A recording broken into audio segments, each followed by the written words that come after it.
오늘 개봉날이라 보스팀이 정말 바쁘게 일정을 소화하고 아마도 오늘의 마지막 일정으로 관객 여러분 만나러 입장하실 텐데요. 개봉날이기도 하고 또 큰 힘을 받으셔야 앞으로의 또 무대 행사도 힘내서 하실 테니까 들어오실 때 큰 박수 부탁드리고요. 보스의 주역들 세 분과 그리고 오늘의 스페셜 게스트 장항준 감독님까지 모시겠습니다. 박수로 환영해 주세요.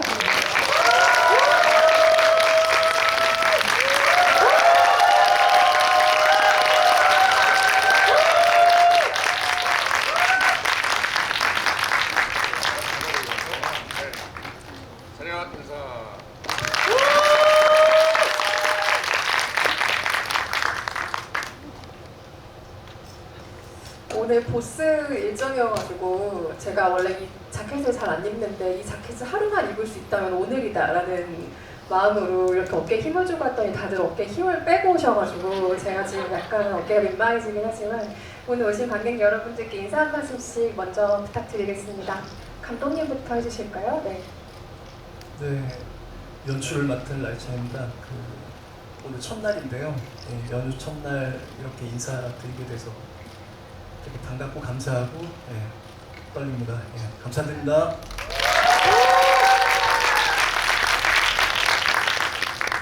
네, 안녕하세요. 저는 판우 역할을 맡은 박지환입니다. 반갑습니다. 이렇게 연휴 첫날 이렇게 귀한 시간 내주셔서 저희 영화를 선택해 주시고 봐주셔서 정말 감사드립니다. 복 많이 받으시고 행운만 가득하길 빌겠습니다. 오늘 좋은 이야기 많이 나누고 재미있는 시간 함께 보냈으면 좋겠습니다. 감사합니다. 네, 손맛순태 조우진입니다. 반갑습니다. 여러분 안녕하세요. 네, 최대한 말을 줄이고 여러분들께서 많은 질문 하실 수 있게 해보도록 하겠습니다. 자, 바로 소개해드리겠습니다. 여러분, 세계적인 거장 그리고 김은희 작가님의 남편, 이 시대가 낳은 제가 아는 가장 후리함의 대가 최고의 후리함을 갖고 계신 우리 박수 부탁드리겠습니다. 장항준 감독님 모시겠습니다. 아유, 너무 거창하게 이 자리에서 유일하게 이 영화와 아무 상관이 없는 영화계의 뽀로로 장항준입니다. 반갑습니다. 아니 거장부터 뽀로로까지 누가 소화할 수 있단 말입니까? 정말 한국의 유일무이한 장항준 감독님과 함께하고 있고요. 아니 방금 관객들과 같이 영화 보셨어요. 근데 관객 여러분들 많이 아시겠지만 장항준 감독님이 이전에 라이터를 켜라라는 정말 훌륭한 작품으로 일찍이 이 장르에 먼저 획을 하나 그으셨거든요. 그 영화를 또 연출하신 감독으로서 이 영화를 보신 소감이 좀 궁금해집니다. 이렇게 사실은 그때는 3, 4년 전이라서 제 데뷔작으로 찍었었고 오랜만에 이런 좀 이렇게 좀 액션, 코미디 액션 뭐 이런 장르가 등장한 것 같은데 이 관객들하고 같이 보니까 확실히 시사회보다 분위기가 훨씬 좋은 것 같아요. 저는 시사회는 안 와봤는데 보통의 시사회는 이제 기자분들, 평론가분들이 눈에 불을 켜고 특히 코미디는 그분들이 보시면 안 돼요. 억울합니다. 네. 억울하지만 네. 근데 그리고 관객분들하고 진짜 막 웃으면서 너무 즐겁게 본 것 같아서 굉장히 기분 좋았어요. 그리고 뒤쪽에 이게 분량적으로는 코미디 영화라고 봐야겠지만은 사실은 배우들이 촬영한 분량적으로는 액션 영화다. 이렇게 액션이 많은 코미디 영화가 있었나? 뭐 이런 생각이 들 정도로 재밌게 봤습니다. 여러 가지 면에서. 저는 영화 보고 딱 처음 들었던 인상이 명절 단골 장르의 굉장히 유쾌한 변형이다라는 인상을 받았고 코믹 액션이라는 점에서는 제 세대만 해도 명절엔 성룡 이런 공식이 또 있었다 보니까 좀 그런 류의 코믹 액션 활극을 기대하시는 분들에게 좀 새롭게 찾아온 2020년대 영화가 아닌가라는 생각이 들기도 했는데요. 사실 코믹 누아르라는 장르 자체가 2000년대 초반만 해도 한국 영화 업계 안에서 거의 명절 특수를 노리다시피 찾아온 반가운 1년에 한 번씩 찾아오는 손님 같은 장르였는데 보스는 이 장르를 요즘 관객들과 새롭게 만날 수 있도록 조금 디테일 있는 설정의 작품이라고 봤거든요. 2020년대에 맞게 이 장르가 좀 어떻게 바뀌었다고 보셨는지 장준 감독님께 추가로 또 여쭤봅니다. 일단은 제가 영화 안에서 제일 좋아했던 부분은 그 뭐 장르적으로는 코미디 장르가 후반부에 막 폭풍처럼 몰아치는 것들이 너무 재밌었는데 저는 마지막에 이 수태가 나가면서 밥하러 간다 하는 부분이 사실 이 영화의 가장 큰 미덕이 아니었을까. 네. 그러니까 여기 계속 그런 것 언급들이 나오잖아요. 이렇게 그 이 황우슬레 씨하고 또 민이라는 딸도 있고 그분들도 가족이고 여기 이제 이 조직 안에서 있는 사람들도 다 식구들. 네, 식구들이라는 건 결국 밥을 같이 먹는 사람들이라는 뜻인데 그런 면에서 굉장히 그 부분이 좋았고 질문이 뭐였어요? 얘기하다 까먹을 수 있잖아요. 그럴 수 있죠. 2000년대 초반의 이 장르와 비교하면 좀 어떤 점이 달라졌다고 느껴지시는지. 사실은 기술적으로는 훨씬 깔끔해진 것 같아요. 기술적으로 훨씬 깔끔해지고 좀 군더더기가 없어졌다고 해야 되나? 그때 2000년대 초반의 영화는 다 필름으로 찍고 이래가지고 후반 작업 과정도 사실 상당히 어렵고 그리고 그 제작 과정도 좀 힘들었었고 좀 여러 가지 좀 실수들이 좀 많이 있었는데 영화들이 확실히 2000년대 그 20년대죠. 그 영화답게 현대 영화답게 아주 깔끔하고 아주 그 음악적인 것들도 굉장히 잘 조율이 돼 있는 것 같다 그런 인상을 받았습니다. 그리고 뭐 소재적으로도 조직원 하면 이미 관객들이 느끼는 그 시대의 어떤 기시감 같은 것들이 이미 있는데 그걸로 흥한 시절이 있다가 다시 좀 시들 관객과 만나지 못했던 소재이기도 하거든요. 근데 그 시절에 만들었던 어떤 장르적 과오들을 이 영화가 좀 비틀면서 재미를 주고 있다라는 생각이 들었어요. 굉장히 반가운 또 부활이자 변형이라는 생각이 들었고요. 조우진 배우에게는 여러분들 각자 많은 점들을 아마 배우로서 작품마다 기대하시겠지만 저는 이 배우에게 늘 전형적이지 않은 캐릭터 분석을 항상 기대하게 되거든요. 순태도 이 영화를 보기 이전에 상상했던 것과는 아주 많이 다른 캐릭터였는데 예를 들면 조직원 하면 사투리를 굉장히 걸걸하게 쓴다거나 말보다 행동이 앞선다거나 지금 이 자리에 있는 다른 분의 캐릭터가 생각나긴 하지만 어쨌든 그런 전형성에서 순태가 좀 벗어나 있는 인물이잖아요. 물론 각본에서부터 이미 이 캐릭터의 면들이 주어져 있었겠지만 새롭게 해석을 더하신 부분도 분명히 있을 거라는 생각 들거든요. 일단 친근함이 굉장히 중요할 거라는 생각이 들었었어요. 물론 뭐 거친 세계에서 태어난 그런 인물이기도 하지만 부캐로 갔을 때 그러니까 자신의 꿈을 쫓는 그 포지션에 갔을 때는 정말 바로 옆집에서 볼 수 있는 누구나 흔히 볼 수 있는 그런 형 같은 사람, 오빠 같은 사람, 동생 같은 사람, 삼촌 같은 사람, 네, 그런 사람이면 어떨까. 그런 것들이 본캐와 부캐의 정체성 사이에서 혼란을 겪는 인물로서의 아이러니함이 그런 친근한 이미지에서 피어나온다면 더 설득력이 생기지 않을까라는 생각이 들었었고요. 그래서 톤도 뭐 어떨 때는 너무 무겁게 잡지도 않았고 너무 가볍게 잡지도 않았고 어떻게 보면은 좀 나름대로는 톤에 대해서는 감독님하고 계속 상의하면서 저울질을 했었고요.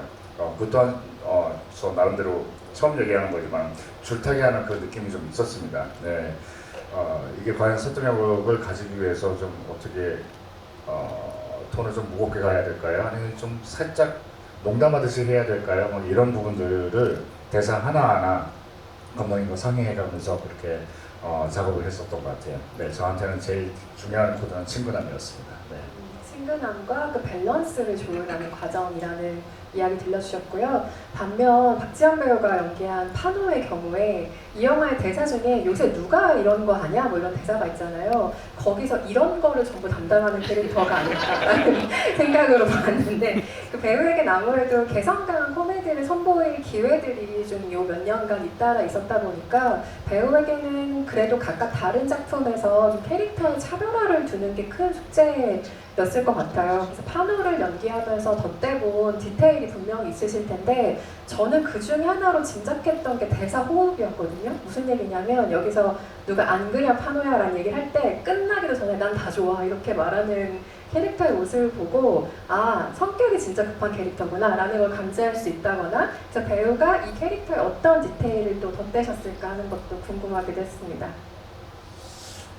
뭐 덧댔다기보다 그냥 저는 이 친구를 봤을 때 좀 미성숙한 존재라고 좀 봤어요. 그러니까 아직 덜 자라고 뭐 철이 없고 이런 예쁜 얘기가 아니라 미성숙하고 아주 전형적이고 그냥 눈에 정말 새롭게 창작하지 않아도 그냥 정말 전형성을 띈 인물이어서 처음에 감독님하고 얘기할 때도 감독님 이게 재밌는 사람이에요. 코미디를 해야 되는 거예요. 어떻게 해야 되는 거예요? 라고 했을 때 감독님은 너무 코미디를 하지 않았으면 좋겠다라고 저한테 처음에 양대창집에서 얘기하시더라고요. 그래서 근데 그렇다면 너무 진지하지도 않을까요? 그러니까 또 그럴 필요도 없다라고 또 이야기를 하시길래 아 굉장히 이 안에서 욕망 강하고 본인의 어떤 미성숙함 자체가 그냥 직진하는 이런 과정 그러니까 사실 생각의 유통 경로가 별로 없죠.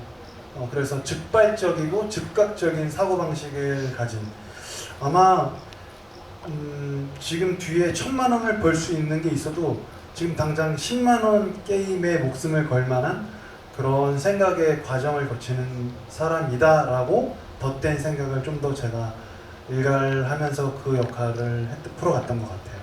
생각에 유통 경로가 없다라는 말이 정말 이 캐릭터를 정확하게 설명하는 말인 것 같고 요즘 뭐 박지한 배우는 100번의 추억의 노상식 과장님으로도 활약하고 계시고 디즈니 플러스의 탕류에서의 그 무덕은 여기서도 서열이 계속 밀리고 있더라고요. 그래서 굉장히 안타까운 마음으로 지켜보고 있습니다. 그런데 여기에 강토 역을 맡은 정경호 배우까지 이렇게 3샷이 카메라에 잡힐 일이 많은데 같은 조직원임에도 불구하고 의상이나 헤어로서도 굉장히 각각의 개성을 잘 드러내고 있다는 생각이 들었어요. 아마 여기 계신 분들은 다 오늘 연차 관람 하실 분들일 테니까 영화를 여러 번 보실 때 분장이나 의상에서 좀 미세하게 캐릭터의 디테일을 포착하실 수 있도록 각각의 캐릭터의 어떤 점들을 좀 인용하셨는지 그 의상이나 분장에 대해서도 두 분 얘기를 좀 해주실까요?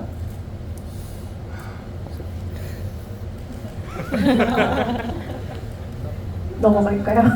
저는 의상 분장이라고 하니까 그 외형이라고 그냥 묶어서 얘기하겠습니다. 예. 외형이 좀 조금씩 변하고 있다라는 걸 느끼신 분도 계실 거예요. 아마 제가 하얼빈 때 한 59kg, 60kg 몸무게였는데 그 작품이 끝나고 거의 바로 합류했거든요. 그래서 초반 장면 보면은 굉장히 날씬합니다. 그러다가 점점 이제 갈등이 고조되고 선고도 치르고 끝장전 치르고 하다 보면은 내가 점점 이제 얼굴이 좋아져요. 네, 그런 부분에 어떤 변화가 있지 않았나. 전혀 의도치 않았고요. 네, 너무 안 먹고 생활하다 보니까 또 액션도 많고 하다 보니 열심히 운동하고 먹다 보니까 네, 얼굴이 조금씩 달라지는 거는 느껴졌을 겁니다. 맨 마지막 부분 보면은 어떤 분은 시사회 때 뒤풀이 때 그런 말씀도 하시더라고요. 야, 뱃살이 나중에 뱃살도 보이더라 나중에 뭐 이런 말씀도 하시더라고요. 예. 만약에 한번 더 보시게 되면 그거 한번 귀엽게 받으시면 감사하겠습니다. 네.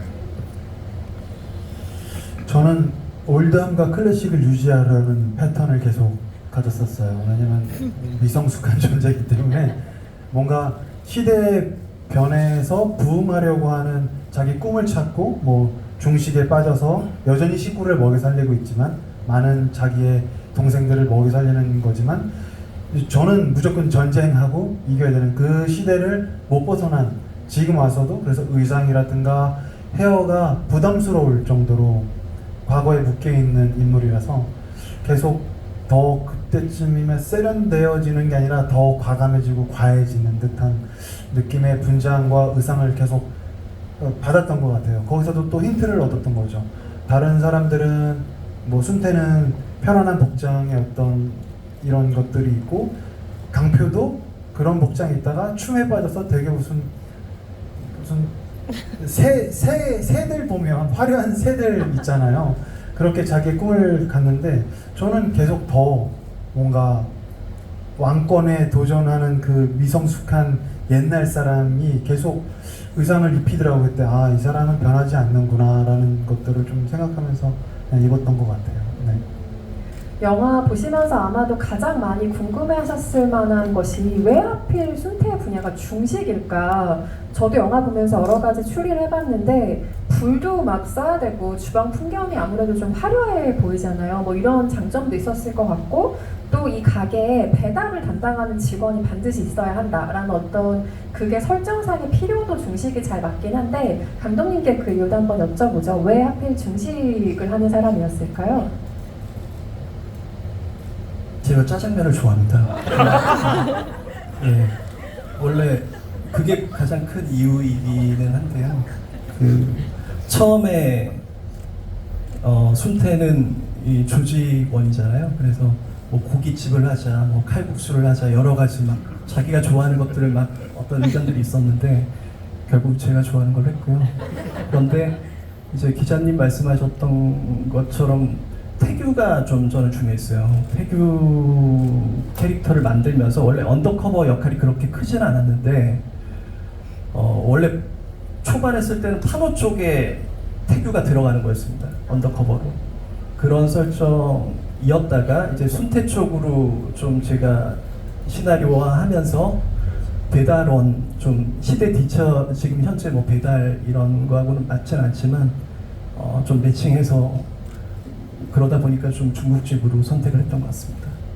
네, 장항준 감독님은 이 두 배우의 가장 좀 탁월했던 순간으로 어떤 장면 꼽으실지 궁금한데요. 관객도 배우들을 유심히 보지만 사실 저는 배우들의 연기를 가장 유심히 보는 사람들은 감독들이라고 생각하거든요. 그래서 어떤 지점에서 두 배우가 좀 영화 안에서 빛났다고 생각하시는지 궁금하고 만약 나와 함께 코미디 영화를 이 두 배우가 찍는다. 그럼 이런 성격의 캐릭터를 한번 맡겨보고 싶다는 생각이 혹시 지금 드시는 게 있다면 그 말씀 부탁드리겠습니다. 일단은 두 분 다 너무 제가 좋아하고 또 친분이 있는 분들이라서 되게 여기서 와서 그런 걱정을 영화가 재미없으면 어떡하지? 그런 걱정 하잖아요. 뭐 어떻게 봤냐고 물어볼 텐데 재미없으면 어떡하지? 그런데 재밌어서 너무 다행이었다고 생각하고 그리고 오늘 이 작품에서 안에서 보면서 아까 그 박지환 씨는 막 스트레이트하고 막 올드하면서 클래식한 막 그런 인물을 표현하셨다고 하셨는데 저는 계속 박지환 씨의 그 몸, 바디 정말 잘 빠지는 아니 정말로 제가 수많은 배우들 이렇게 보지만 우리가 사실 박지환 씨의 이 얼굴 때문에 몸에 집중하지 못하고 있는 것이 박지환 씨는 진짜 몸이 아름다운 분입니다. 예. 이 태가 그리고 몸을 잘 쓰는 분이고 그 이렇게 보시면은 왜 중간에 이렇게 막 덮쳐 그러고서 뒤에 조직원들이 막 지나가면서 막 밀면서 지나가서 앞으로 나가게 되잖아요. 그렇게 자연스럽게 할 수 있는 사람 몇 없어요. 카메라 앞으로 그렇게 자연스럽게 맞출 수 있는 사람도 별로 없고 그리고 서 있을 때 그 자세가 전 배우한테 가장 중요하다고 생각하거든요. 그냥 양복을 입고 혹은 그냥 청바지를 입고 이 사람이 어떻게 서 있느냐가 배우들한테 굉장히 중요하다고 생각하는데 오늘 진짜 이 아름다운 몸에 다시 한번 반하게 되는 순간이었다. 뭐 이런 생각이 들었고 그 이번에 제가 봄에 찍었던 왕가 사는 남자에서 박지환 씨와 같이 작품을 했었어요. 그래서 끝나고 나서도 다음 것도 같이 하고 싶다 이렇게 얘기할 정도로 저는 호흡이 너무 잘 맞았고 그리고 그 다음 걸 같이 하려면 제가 꼭 오늘 여기 왔었어야 되고 그리고 우리 조우진 씨 같은 경우에는 그런 생각이 들어요. 만약에 배우들 중에 학자나 선생님이 있다면 이분이 아닐까? 거기에 맞는 역할을 하실 분이 있다면 이분이 아닐까 하는 생각이 들었고 그 조우진 씨 같은 경우에는 우리가 느끼는 이분이 갖고 있는 진짜 좀 복합적인 아주 단면이 아닌 어떤 뭔가를 함의하고 있는 함의하고 있는 그런 어떤 부분들을 느껴서 많이 사랑받는 배우라고 생각이 드는데 이분하고는 사실은 조금 뭐 이분은 워낙 이것저것 다 해보셔가지고 좀 멜로 같은 걸 해보면 어떨까? 네.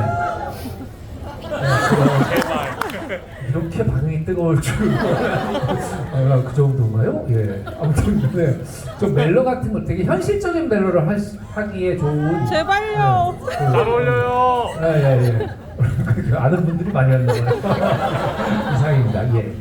지금 오늘 하나 가서 뭔가 쓰실 기세로 지금 이 반응들을 흡수하셨고요. 조우진 배우가 이 영화에 출연한다고 얘기를 들었을 때 어떤 액션을 보여주실까 굉장히 기대했는데 사실 그 진짜 보스다운 최종 액션은 요새 사마귀에서 보여주고 계시더라고요. 그리고 이 영화의 액션은 좀 독특하다라는 인상이 있었는데 아주 기억에 남는 장면 중에 하나가 그 빨간 헬멧을 쓰고 거의 직선으로 몸을 이렇게 날리는 장면일 텐데 엔드 크레딧 쿠키 영상에도 그 장면이 또 나오잖아요. 근데 거기서 다시를 계속 반복하는 장면들을 관객 여러분들도 보셨을 거예요. 그래서 정확하게 머릿속에 원하는 그림이 있으셨던 걸까? 이런 궁금증도 생기더라고요.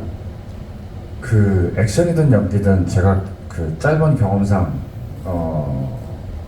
드는 생각은 제가 어색하거나 제가 느껴도 조금 뭐라 그래야 되지? 어색하고 모양이 좀 안 나온 것 같고 이건 진짜가 아니고 어쩌다 좀 울삑살이라고도 하잖아요, 그죠? 네, 그런 부분이 조금이라도 있으면은 저는 이제 다시 하려고 얘기했던 것 같아요.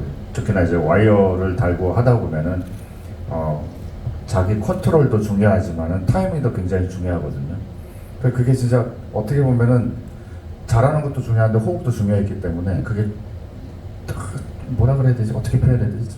아주 한 소금의 어떤 타이밍만 안 맞아도 제 몸 동작이 누가 보는 사람이 그냥 괜찮아 그냥 무난해라고도 하시고 넘어가려고 했지만은 저는 이제 최대한 이왕이면은 완벽이라기보다는 좀 최대한 덜 어색한 동작을 좀 보여드릴 수 있으면 좋겠다라는 의지가 늘 있었기 때문에 액션뿐만이 아니라 연기도 저는 그렇게 하거든요. 하다가 감독님께서는 괜찮아 그냥 오케이라고 하셨는데 보기에 그렇다고 하면은 웬만하면 넘어가긴 하는데 저는 좀 만족스럽지 않으면은 제가 어색하면은 잘하고 못하고의 문제가 아니고요. 제가 뭐 진심이 좀 덜 담겨져 있다거나 좀 조금 어색한 그런 느낌이 들면 무조건 다시 하려고 했었던 것 같아요. 네.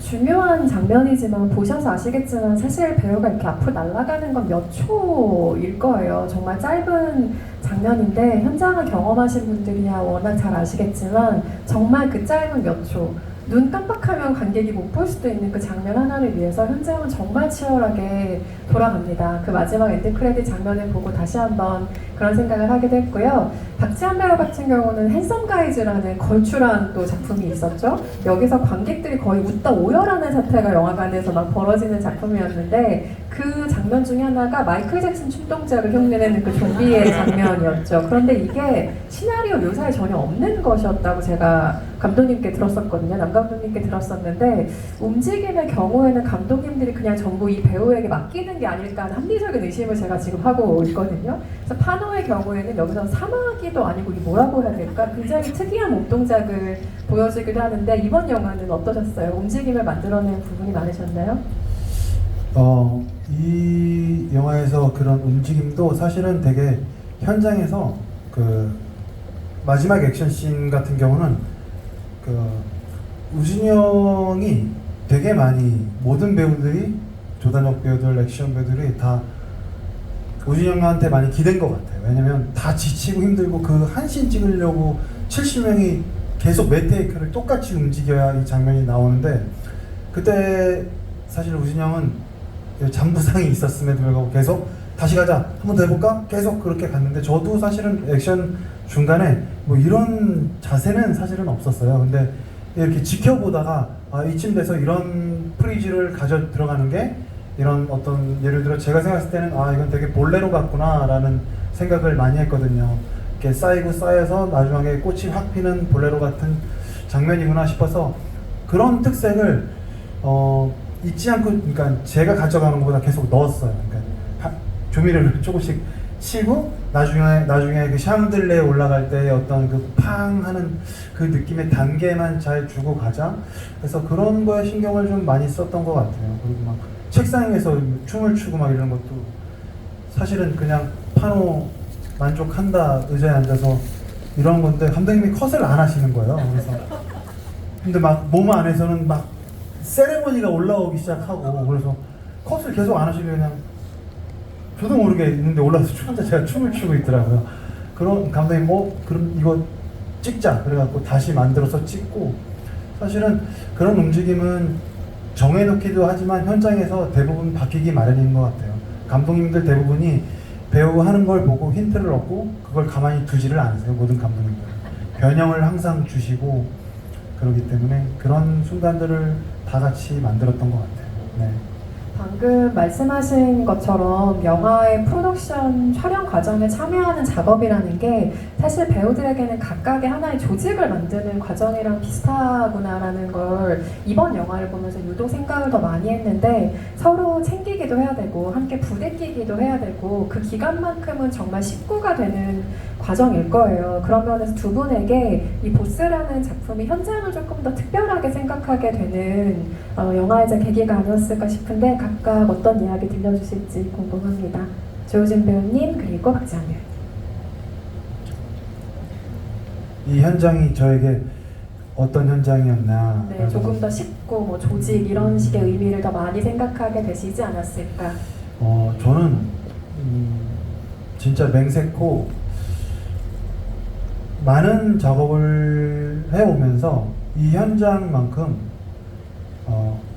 이 배우들 사이의 마음이 저리고 그 저린 마음을 감춘 채 애써 그 고통은 숙소에 남겨두고 정말 좋은 밝음만 꺼내와서 어떻게든 소통하고 만들고 정말 지지고 볶고 그 과정 자체도 짜증 1도 없이 아름답게 만나고 서로한테 스며들 수 있었는지 했던 감정을 느꼈던 현장이었거든요. 정말 농이 아니고 처음으로 많은 현장이 다 좋지만 이건 더 그랬던 것 같아요. 그 과정 중에 사실은 의지를 많이 했던 것 같아요. 조우진 형을 의지를 굉장히 많이 했고 뭐 제가 자주 하는 말이지만 진짜 존경하고 사랑하게 됐거든요. 그러니까 본인이 취하고 가져가야 될 씬이 굉장히 많이 있었어요. 근데 사실 그거를 다 나눠줬어요. 그냥 그리고 뒤에서 그냥 중심만 이렇게 툭 잡고 있고 모든 배우들이 하는 걸 보다가 저쪽에 레벨이 뭐 좀 좋은 코미디가 터지려고 한다. 그럼 그쪽으로 다 몰았어요. 이쪽으로 한번 가볼까? 이렇게 하고 사실 끝나고도 이제 사실 배우들 빨리 끝나고 집에 가면 좋잖아요. 근데 저희는 안 갔어요. 안 가고 잠깐만 우리 뭐가 더 필요할까라고 항상 얘기할 때 그때 뭐가 더 필요한데 이런 말 할 수도 있잖아요. 근데 저희는 안 가고 진짜 해 뜨기 전까지 찍고 막 그랬던 기억이 나요. 그러면서 저는 뭐 늘 그렇지만 작업을 대하는 태도라든가 어떤 순간을 대하는 그 상황을 대하는 마음 이런 거를 주변 동료들한테 진짜 많이 배운 것 같아서 그리고 이 작품이 끝나고 제가 형이나 이 모든 동료들한테 배웠던 거를 제가 그 다음 현장에서 이게 직발적으로 발휘가 되더라고요. 동생들이나 동료들, 힘든 스텝 이런 것들이 이게 손이 가지고 마음이 가지는 것들이 더 극명해지고 분명해지는 것들을 배운 현장이라서 이거는 영화와 관계없이 어떤 한 배우의 어떤 태도 그리고 마음 이런 것들이 되게 많이 생각이 나는 작업이었던 것 같아요. 그게 저는 영화에 드러난다고 생각합니다.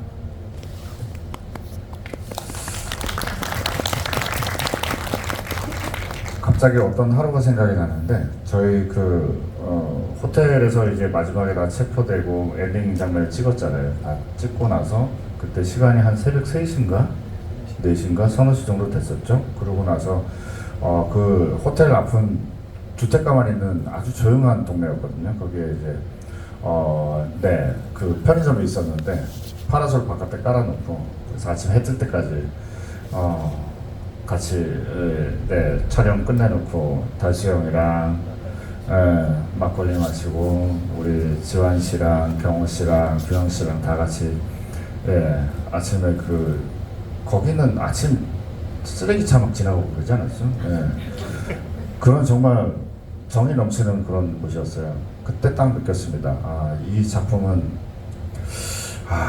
이렇게 사람들끼리 같이 동료들끼리 정들면서 촬영을 했던 적이 있었나 싶을 정도로 너무나 사람이 이렇게 크게 남은 내 가슴 속에 동료들이 내 가슴 속에 크게 남은 그런 작품이지 않나라는 생각이 들었어요. 네네. 지금 그 여운이 지금까지도 사실은 오고 있습니다. 네, 그걸 동력으로 삼아서 사실 이제 홍보도 사실 많이 하고 있는데, 그 동력으로 삼아서 열심히 달리고 있고요. 네, 어여쁜 여겨주시면 감사하겠습니다. 네. 말씀하신 것처럼 그 면과 그 마음이 영화 안에 드러난다고 생각해요. 보시는 분들에게 고스란히 전달될 거라고 생각하고요. 조우진 배우에게는 함께한 모든 동료들이 당연히 너무 소중하지만 여기서 발각되기 위해 특수훈련을 받은 것 같은 MZ 언더커버라고 본인을 소개하는 그 태규 역의 그 이규영 배우 같은 경우는 연극하던 시절부터 진짜 각별하게 지내던 사이라고 들었는데 영화에서 이렇게까지 긴밀하게 호흡을 맞춘 현장에서 딱 마주했을 때 그 감회가 굉장히 남다르셨을 것 같기도 해요. 저한테 규영 씨 팬분들한테는 미리 양해 좀 구하겠습니다. 저한테는 규영이는 아직도 애기 같아요. 네, 규영 씨가 동국대 연극영화과 졸업하기 직전에 첫 입봉 연극을 저랑 같이 했었거든요. 네, 규영 씨가 그때 25인가 그랬고 제가 29인가 그랬어요. 네, 대략 한 5, 6년 전에. 네, 진짜 엊그제 만난 사람처럼. 네, 아직도 그 세월에서 그대로 이어져 오고 있는 듯한 그런 느낌이 크고요. 네, 물론 뭐 각자 체력적으로 좀 차이가 좀 생기긴 했습니다만 바로 엊그제 같고, 네, 또 오늘 함께 하고 있으니까 너무 또 기쁘고 또 감동적이었고요. 둘이서 부산 지방 공연 갔을 때 우리도 언젠가는 저렇게 레드카펫 뭐 저런 영화의 전당에 우리가 갈 수 있을까라는 얘기를 얼핏 나눴던 게 기억이 나는데 이번에 영화제 가서 같이 레드카펫 밟을 때 그 느낌이 아주 뭉클하고 울컥했습니다. 네네. 여러 가지로 이 영화를 생각하면 또 뭉클하고 울컥하고 하는 순간들 많으시겠어요. 파노는 계속 넘버 3로 불리는 인물이잖아요. 이 넘버 3라는 건 사실 한국 영화에서 잊을 수 없는 워딩이죠. 그래서 이 설정도 그렇고 여기서 니들 꿈이 뭐냐 뭐 이런 대사도 나오는데 저는 이거를 초록물고기의 대사를 엄청 기억하고 있는 대사예요. 거기서 그 배태곤 형님, 그러니까 문성근 배우가 막둥이 한석규 씨한테 맨날 물어보고 넌 꿈이 뭐냐, 뭐 하고 싶냐 이런 걸 물어보는 게 약간 형님들의 워딩이라고 해야 될까? 그래서 아마 감독님께서 각본 쓰실 때 기존 한국 영화에서 인상 깊었던 누아르 영화의 계보들 이런 것들을 좀 새롭게 해석해서 작품에 대사로 쓰고 싶으셨던 게 아닐까라는 생각도 조심스럽게 해봤는데요. 나이찬 감독님께 마이크 전달드립니다. 네, 이 영화가 보스 안 하는 이야기인데요. 이게 그러려면 저는 그 보스 하려고 했던 어떤 영화들 있잖아요. 저희가 많이 동경했었고 어떻게 보면 즐겼었던 그런 느와르, 저도 넘버 3나 뭐 초록 물고기 이런 것들이 저희 영화에 좀 짙게 깔리길 바랬었고요. 약간 연상을 계속 하기를 바랬습니다. 그러면서 저희는 안 하려고 하는 어떤 이런 아이러니나 딜레마에 놓여 있는 각 인물들이 거기서 이제 배반하는 어떤 코미디죠. 그거를 역발상적인 어떤 코미디들을 계속 심어 놓으면서 그렇게 작업을 하기 위해서 좀 계속 앞에 베이스에 뒀던 것 같아요. 네.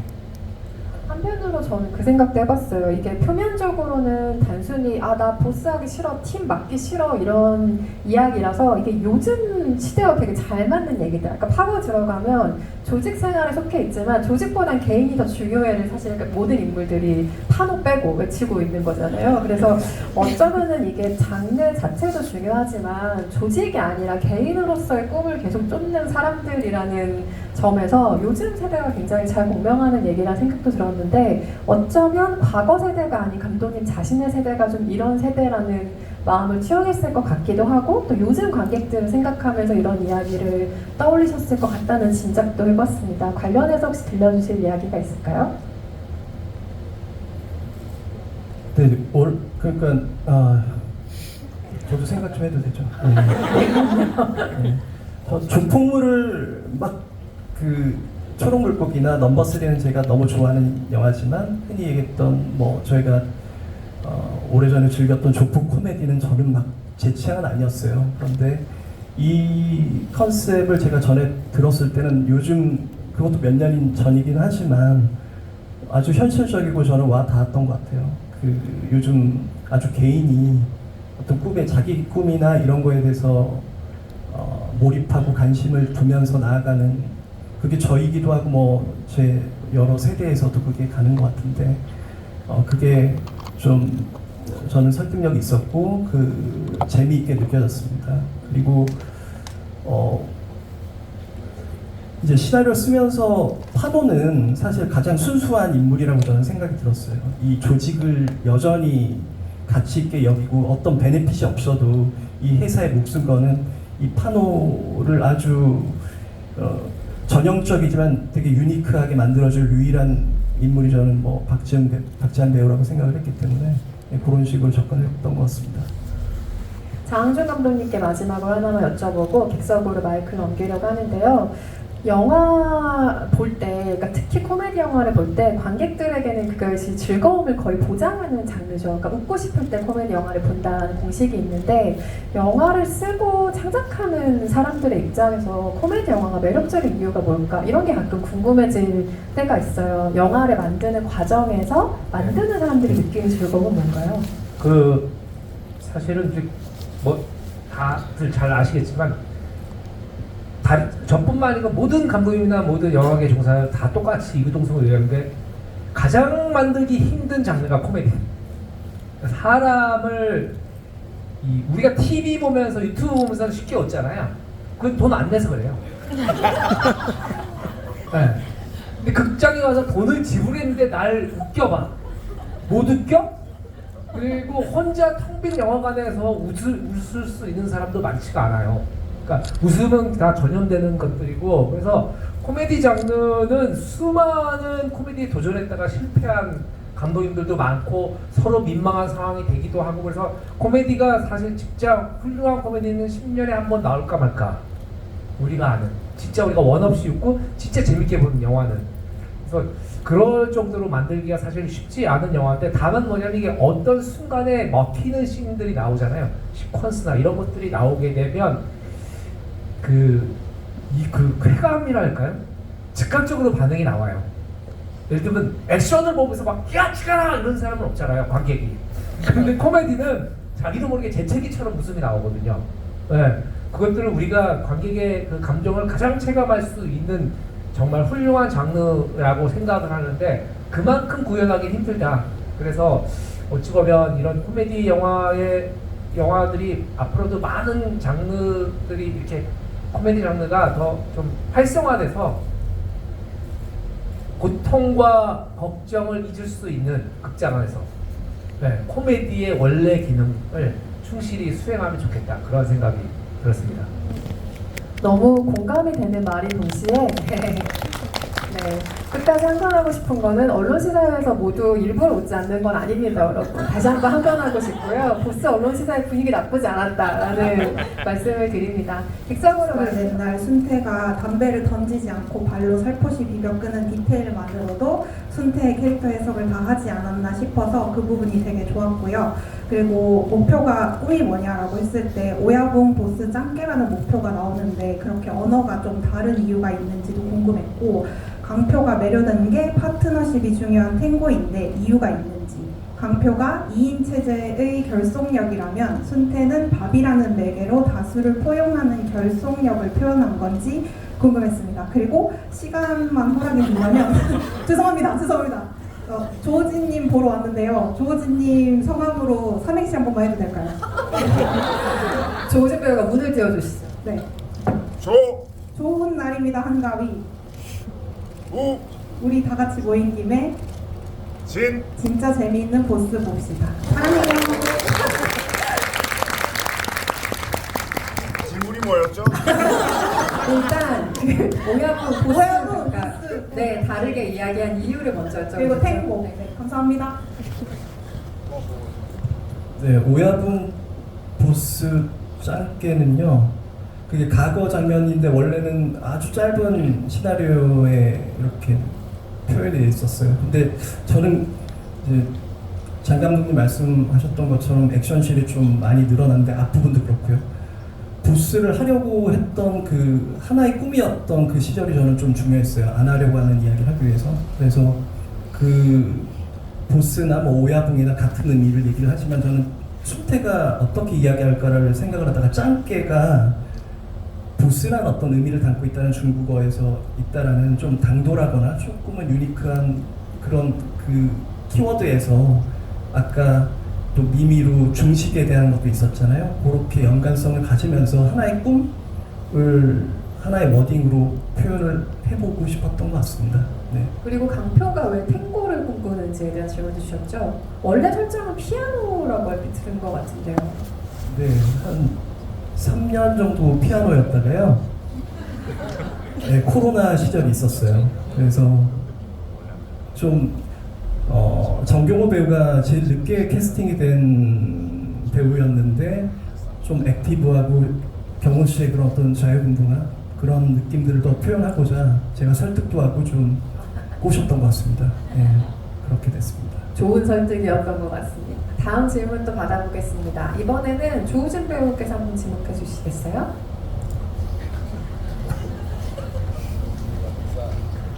두 팔로 이렇게 네. 채팅 안 되면 오실 것 같아가지고.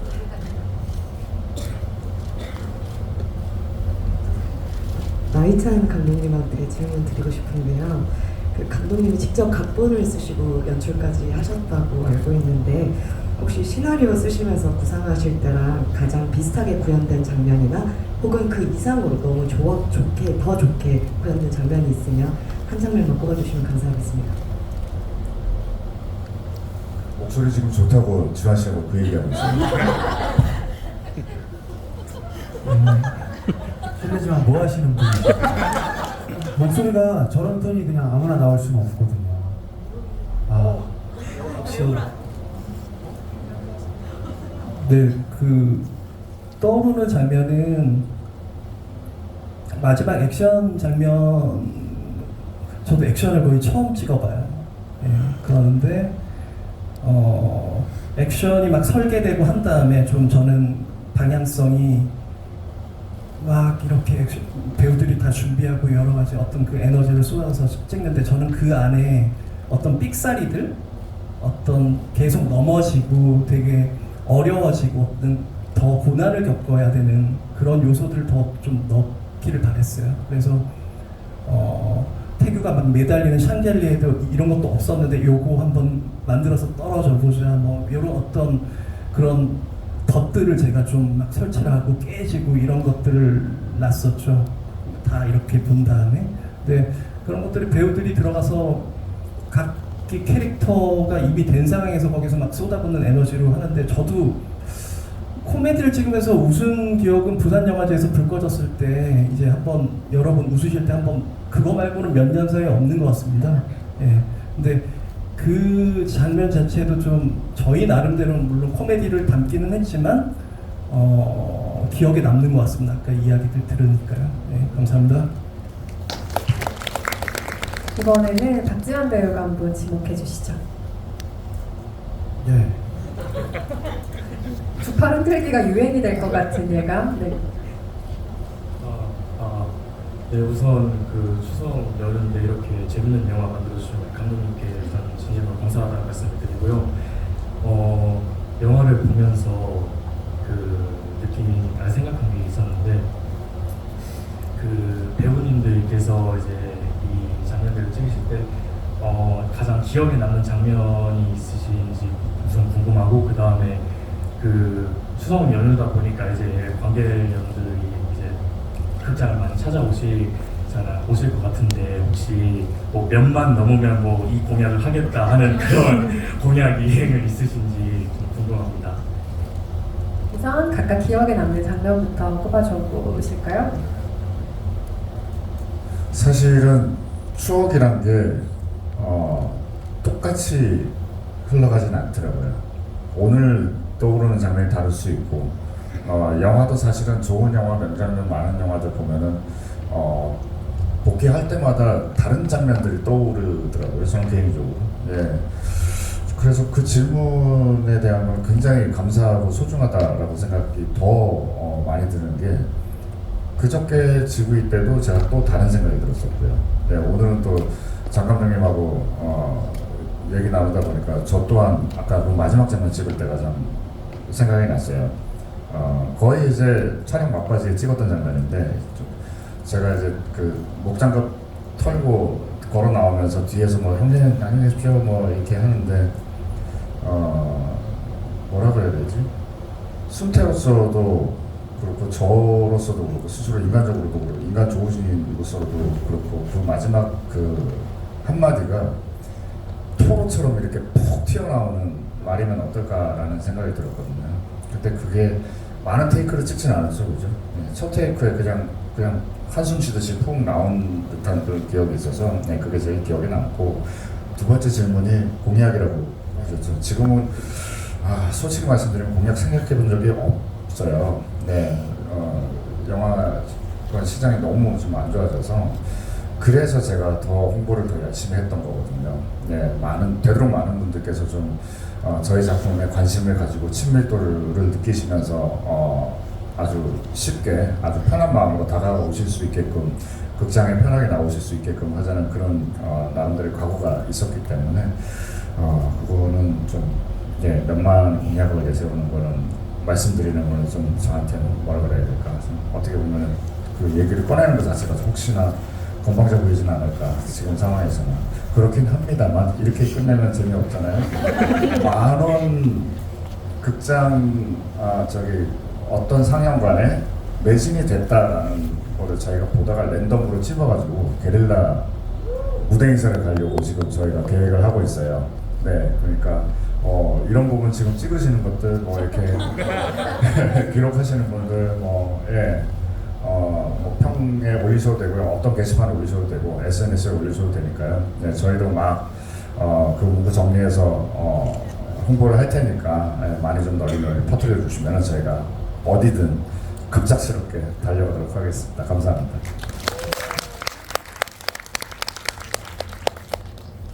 좀 다른 얘기해도 되는 거죠? 저는 이 영화의 어떤 한 장면이 기억나기보다 이 영화는 사실 되게 쉽지 않은 영화였어요.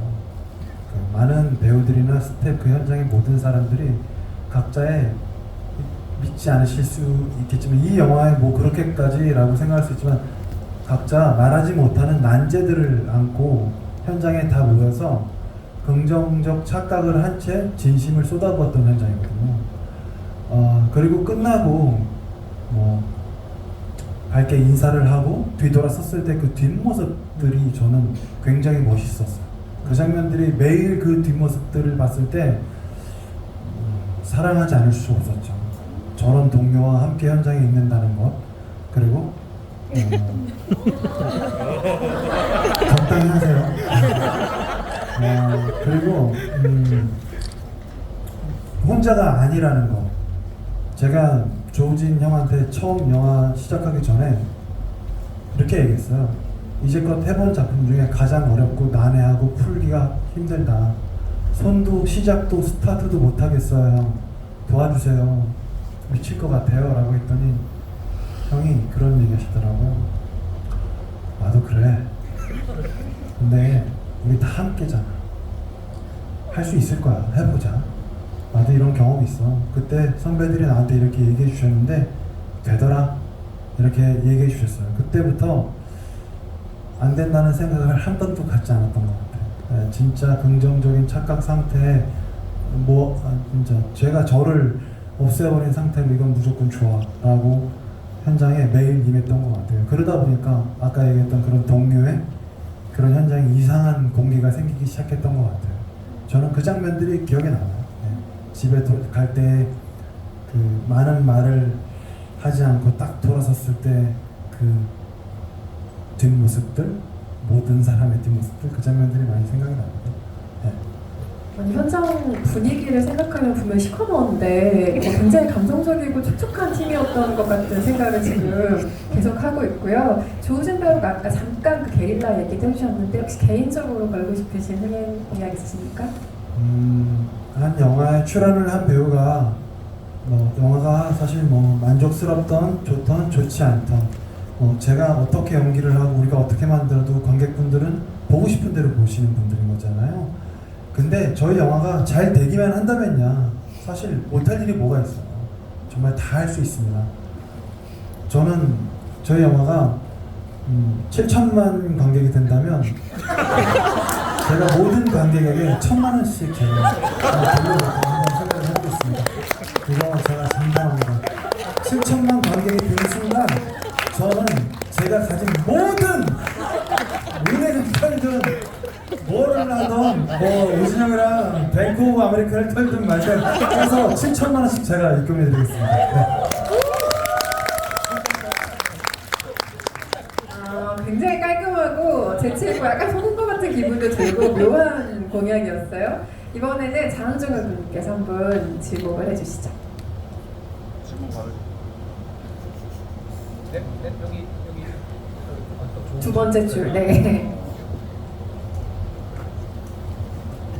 네, 안녕하세요. 네, N차 관람하면서 느낀 건데 파노랑 강표는 이제 어떤 정통성이라든가 누구의 아들이라는 이런 말로 전사가 조금 느껴지는데 나순태의 경우에는 전사가 잘 안 느껴지는 것 같아서 혹시 배우님이나 감독님이 생각하시는 이 인물의 전사나 아니면 과거가 있는지 궁금해서 이렇게 질문 드려봤습니다.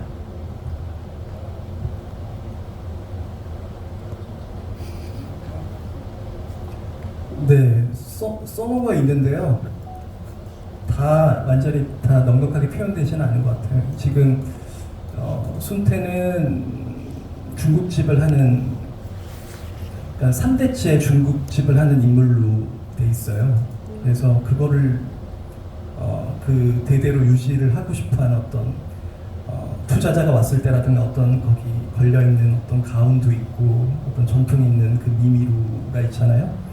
그런 설정이 있었죠. 그리고 조직에 들어가게 된 이유도 사실은 자릿세를 계속 뜯기고 여기서 약간 그 안으로 갈팡질팡 하는 부분도 있었죠. 그래서 그러면서 발들이고 그 조직하고 약간 분마하면서 그런 식의 어떤 설정들이 있었는데요. 대사도 초반에 한두 마디 묻어 있었고요. 그런 것들이 좀 아주 살짝 편집된 대사적인 부분이 전사의 그거는 좀 생략을 하고 갔던 것 같습니다.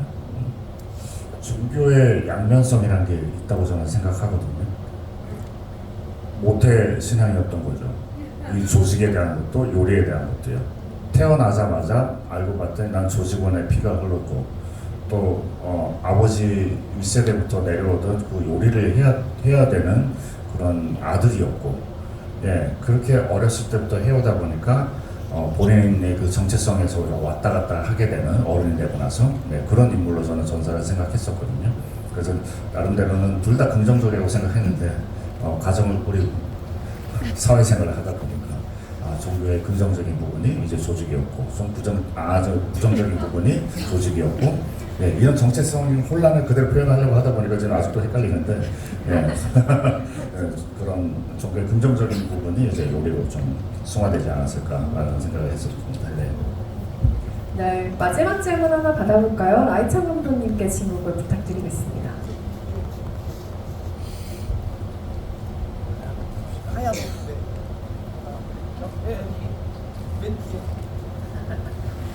약간 혼선이 있었습니다. 저 뒤쪽에 계신 분인 것 같아요. 하얀 옷 입으신 분이라고. 하얀 옷 입으신 분이라고 하네요. 네. 네.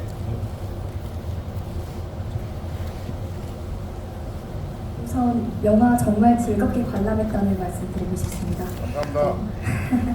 스토리도 흥미로웠고 배우분들의 연기도 훌륭해서 오랜만에 마음껏 웃을 수 있던 작품이었습니다. 감독님께 여쭤보고 싶은 점이 있는데요.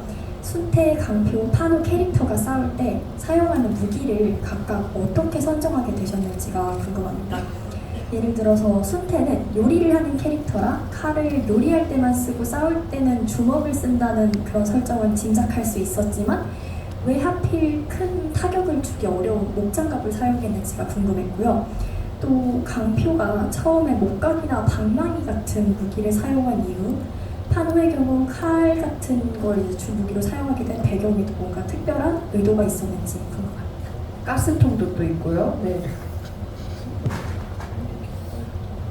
네, 어릴 적에 같은 식구, 뭐 현재도 그렇지만 그 하나의 꿈을 가졌던 다 식구부 형제잖아요. 그런데 일단 캐릭터가 저는 다 다르길 좀 바랬어요. 어떤 주특기 같은 거, 액션이나 어떤 기질 자체도 좀 그러길 바랬는데 액션을 할 때 판호는 어떤 전형적이지만 되게 그 컨트롤 안 되는 어떤 에너지, 언제 터질지 모르는, 그래서 약간 가스통 초반에 그런 어떤 캐릭터를 잡고 갔었고요. 그리고 강표는 나중에 사실은 좀 약간 영감을 받은 것 같아요. 춤을 출 거라는 어떤 설정을 하다 보니 목검이나 이런 어떤 라인들, 그런 좀 액션이나 좀 가미를 해보자라는 것들이었어요. 그리고 순태가 가장 고민이었는데, 순태는 이제 칼을 요리를 할 때 사실은 칼을 써야 되고, 이거를 사람 할 때는 좀 그런 느낌을 안 주고 싶었고요. 근데 맨손을 또 쓰는 것 자체가 조금은 손을 지킬 것 같아서 그 과거 미미루에 있는 목장갑, 그리고 저는 그 코팅되어 있는 게 약간 피범벅이 된 느낌처럼 보였는데 좀 더 어떤 컬러적으로 되게 그냥 일상적에서 발견할 수 있는 그거를 좀 컨택을 했던 것 같습니다. 네. 네, 모든 질문과 답변 감사드리고요. 미미루 계약 선물 박스를 못 받아서 너무 서운해하실 관객 여러분께 오늘 퇴출로에서 이 집이 곳간에서 이 집 난다고 곳간 오늘 다 털더라고요. 그래서 전원에게 키링미 굿즈 세트를 드린다고 하니까 퇴출하실 때 꼭 한 번씩 받아가시기 바라겠습니다. 네, 오늘 개봉일에 맞춰서 정말 특별한 날 관객 여러분들과 대화 나누셨는데요. 장은준 감독님부터 끝인사 한 말씀씩 부탁드리고 자리 마무리하겠습니다. 네, 저도 저를 생각합니다.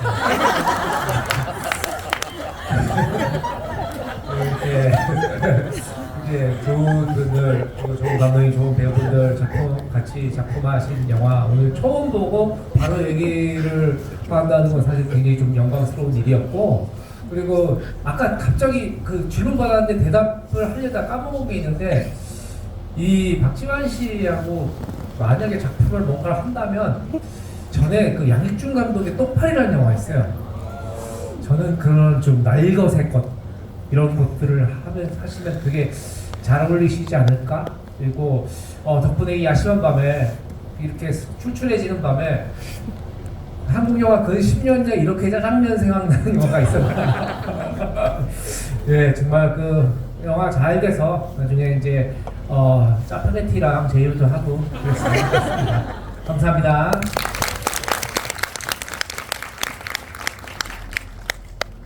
네, 먼저 우리 이현성 기자님 그리고 소중한 말씀 많이 해주신 장항준 감독님께 큰 박수 부탁드리겠습니다.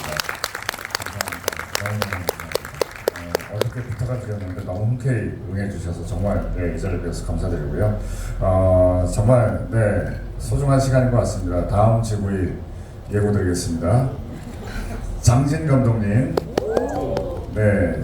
날짜는 아직 확정이 안 되는데 곧 공지 나갈 겁니다. 장진 감독님과 지구의 하는 시간, 우리 또 라이찬 감독님하고도 아주 깊은 인연을 가지신 분인데 그분하고 장진 감독님도 아주 코미디에 일가견이 있으신 감독님이십니다. 그분 모시고 또 소중한 말씀 좀 나눠볼 수 있는 그런 시간 또 마련하겠습니다.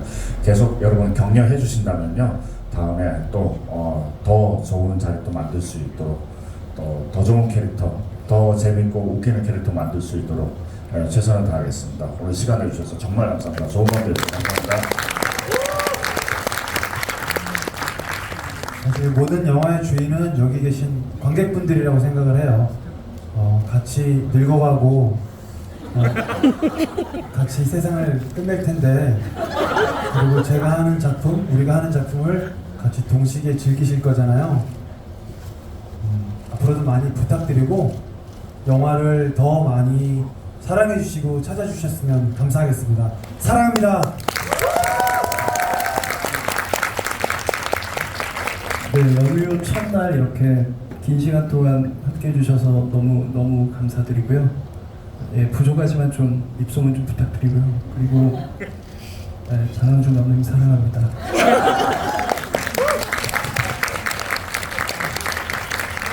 네, 오늘 함께 해주셔서 감사하고요. 재미있게 보셨다면 추석에 또 가족들과 보기에 딱 유쾌하고 너무 좋은 영화라는 생각 들어요. 주변에 좋은 입소문 많이 부탁드리겠습니다. 그리고 박지한 배우와 같이 호흡을 맞추신 장항준 감독의 신작에도 많은 관심을 부탁드리고요. 여기 계신 네 분께 다시 한번 큰 박수 부탁드립니다. 감사합니다.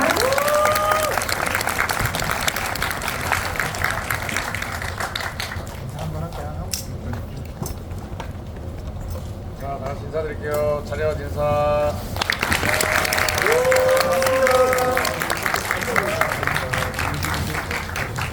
회장은 위층이십니다. 질문해주신 5분은 내려와 주시 여기 왼쪽 출입구 쪽으로 내려와 주시면 경품 증정해드리겠습니다.